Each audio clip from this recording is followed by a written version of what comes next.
ರಣ ಬಿಸಿಲಿಗೆ ಕಾದು ಕೆಂಡವಾಗಿದೆ ಗಡಿ ಜಿಲ್ಲೆ ಬೀದರ್. ಬಾಯಾರಿದ ಪ್ರಾಣಿಗಳ ದಾಹ ತೀರಿಸ್ತಾ ಇದ್ದಾರೆ ಯುವಕರು.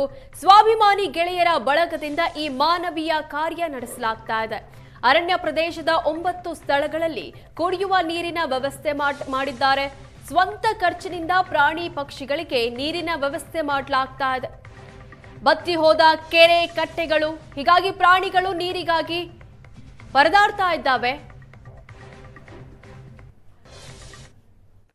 ರಾಜ್ಯದಲ್ಲಿ ದಿನದಿಂದ ದಿನಕ್ಕೆ ಬಿಸಿಲಿನ ತಾಪಮಾನ ಹೆಚ್ಚಾಗ್ತಿದ್ದು, ಅದರಲ್ಲೂ ವಿಶೇಷವಾಗಿ ಗಡಿ ಜಿಲ್ಲೆ ಬೀದರ್ನಲ್ಲಿ ಈ ವರ್ಷ ದಾಖಲೆಯ ತಾಪಮಾನ ಈಗ ದಾಖಲಾಗಿರ್ತಕ್ಕಂಥದ್ದು. ಇದರಿಂದಾಗಿ ಅಕ್ಷರಶಃ ಬೀದರಿಗ ಕೆಂಡದಂತಾಗಿರ್ತಕ್ಕಂಥದ್ದು.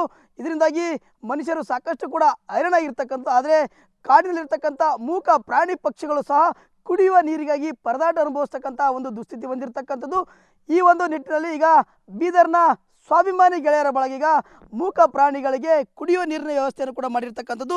ಸದ್ಯ ನೀವು ದೃಶ್ಯದಲ್ಲಿ ಕೂಡ ಗಮನಿಸ್ತಾ ಇದ್ರಿ, ಸ್ವಾಭಿಮಾನಿ ಗೆಳೆಯರ ಬಳಗ ಎಂಬ ಒಂದು ಯುವಕರ ತಂಡ, ಸುಮಾರು 200 ಜನರು ಈ ಒಂದು ತಂಡದಲ್ಲಿ ಇರ್ತಕ್ಕಂಥದ್ದು. ಈ ಒಂದು ತಂಡ ಬೀದರ್ ಜಿಲ್ಲೆಯ 9 ಕಡೆಗಳಲ್ಲಿ ಕಾದಿಟ್ಟ ಅರಣ್ಯ ಪ್ರದೇಶದ ಒಳಗಡೆ ಅಂದರೆ ಮೂಕ ಪ್ರಾಣಿ ಪಕ್ಷಿಗಳಿಗೆ ಕುಡಿಯುವ ನೀರಿನ ಒಂದು ದಾಹವನ್ನು ತೀರಿಸ್ತಕ್ಕಂಥ ಒಂದು ಸಂಕಲ್ಪಕ್ಕೆ ಈಗ ಮುಂದಾಗಿರ್ತಕ್ಕಂಥದ್ದು. ಇವರ ಒಂದು ಮಾನವೀಯ ಕಾರ್ಯ ಯಾವ ರೀತಿ ಇದೆ ಅಂತಕ್ಕಂಥ ನಿಮಗೆ ತೋರಿಸ್ತಾ ಹೋಗ್ತೀವಿ.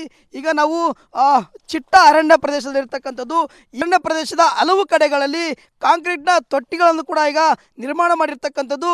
ನಿರ್ಮಾಣ ಮಾಡಿರ್ತಕ್ಕಂಥ ಒಂದು ತೊಟ್ಟಿಗಳಲ್ಲಿ ಈಗ ಪ್ರಾಣಿ ಪಕ್ಷಿಗಳಿಗೆ ನೀರು ಕುಡಿಲಿ ಎಂಬ ಒಂದು ಉದ್ದೇಶದಿಂದ ಇಲ್ಲಿ ನೀರನ್ನು ಕೂಡ ಆ ತೊಟ್ಟಿಗಳಲ್ಲಿ ಸಂಗ್ರಹ ಮಾಡ್ತಿದ್ದಾರೆ. ಈ ಸಂಗ್ರಹಗೊಂಡಿರ್ತಕ್ಕಂಥ ನೀರನ್ನು ವಿಶೇಷವಾಗಿ ಕಾಡಿನಲ್ಲಿ ಸಾಕಷ್ಟು ಪ್ರಾಣಿ ಪಕ್ಷಿಗಳು ಇರ್ತಕ್ಕಂಥದ್ದು. ಈ ಒಂದು ಬೇಸಿಗೆಯಲ್ಲಿ ಈಗ ನೀರಿನ ಒಂದು ದಾಹ ಎದುರಾಗಿರ್ತಕ್ಕಂಥದ್ದು. ಆ ಪ್ರಾಣಿ ಪಕ್ಷಿಗಳಿಗೆ ನೀರನ್ನು ಒದಗಿಸುವ ಒಂದು ನಿಟ್ಟಿನಲ್ಲಿ ಈ ಒಂದು ಸ್ವಾಭಿಮಾನಿ ಗೆಳೆಯರ ಬಳಗ ಈಗ ನೀರಿನ ವ್ಯವಸ್ಥೆಯ ಒಂದು ಕೆಲಸವನ್ನು ಕೂಡ ಮಾಡ್ತಾ ಇರ್ತಕ್ಕಂಥದ್ದು. ಇದು ಕೇವಲ 1 ದಿನ 2 ದಿನದ ಕಾರ್ಯವಲ್ಲ, ಸುಮಾರು 4 ತಿಂಗಳ ಕಾಲ ನಿರಂತರವಾಗಿ ತಮ್ಮ ಸ್ವಂತ ಪರಿಶ್ರಮ ಮತ್ತು ಸ್ವಂತ ಖರ್ಚಿನಲ್ಲಿ ಈ ಒಂದು ಯುವಕರ ತಂಡ ಈಗ ಮಾನವೀಯ ಕೆಲಸಕ್ಕೆ ಈಗ ಮುಂದಾಗಿರ್ತಕ್ಕಂಥದ್ದು. ಈ ಒಂದು ಯುವಕರ ಒಂದು ಕಾರ್ಯ ಸಾಕಷ್ಟು ಮೆಚ್ಚುವಂತಾಗಿರ್ತಕ್ಕಂಥದ್ದು. ಈ ಬಗ್ಗೆ ಮಾತಾಡೋದಕ್ಕೆ ಇಲ್ಲಿ ಯುವಕರು ಕೂಡ ಇರ್ತಕ್ಕಂಥದ್ದು. ಸರ್, ಈಗ ನಿಮ್ಮ ಒಂದು ಸ್ವಾಭಿಮಾನಿ ಗೆಳೆಯರ ಬಳಗ ಈ ರೀತಿಯಾಗಿರ್ತಕ್ಕಂಥ ಪ್ರಾಣಿ ಪಕ್ಷಿಗಳಿಗೆ ಬೇಸಿಗೆ ಸಂದರ್ಭದಲ್ಲಿ ಒಂದು ನೀರಿನ ದಾಹ ತೀರಿಸ್ತಕ್ಕಂಥ ಕೆಲಸಕ್ಕೆ ಮುಂದಾಗಿದ್ರಿ. ಯಾಕೆ ಈ ಕೆಲಸ ಮಾಡ್ತಾ ಇದ್ರಿ ಅಂತ? ಬ್ಯಾಸ್ಗಿದಿಂದ ಈ ನಮ್ಮ ಬೀದರ್ ಡಿಸ್ಟಿಕ್ದು ಏನು ಕಾಡು ಬರ್ತದಲ್ಲ, ಬ್ಯಾಸ್ಗಿದಿಂದ ಎಲ್ಲ ಕಾಡೆಲ್ಲ ಒಣಗಿ ಹೋಯ್ತದ್ರಿ. ಪ್ರಾಣಿಗಳಿಗೆ ಕುಡ್ಯಕ್ಕೆ ಅದು ನೀರಿರಲ್ಲ.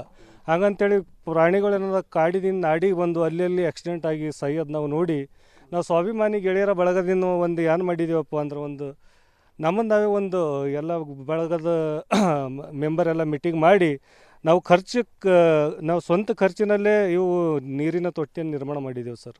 ಈ ಗೆಳೆಯರ ಬಳಗದವ್ರು ಏನು ಸದಸ್ಯರಿದ್ದೇವರಲ್ಲ, ಎಲ್ಲರೂ ನಾವು ಪಾಳಿ ಮುಖಾಂತರವಾಗಿ ನೀರು ಕಂಟಿನ್ಯೂ ಅನ್ನು ಹಾಕಿ ಪ್ರಾಣಿ ಪಕ್ಷಿಗಳನ್ನು ನೀರು ಕುಡಿಸ್ತೇವೆ ಸರ್.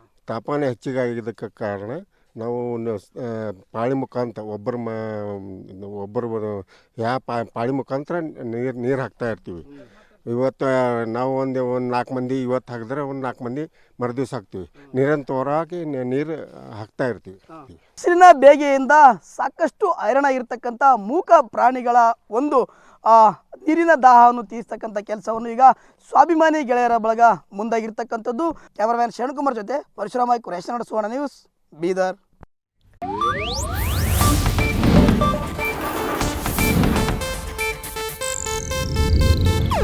ಇದು ಏಷ್ಯಾನೆಟ್ ನ್ಯೂಸ್ ನೆಟ್ವರ್ಕ್ ಪ್ರಸ್ತುತಿ.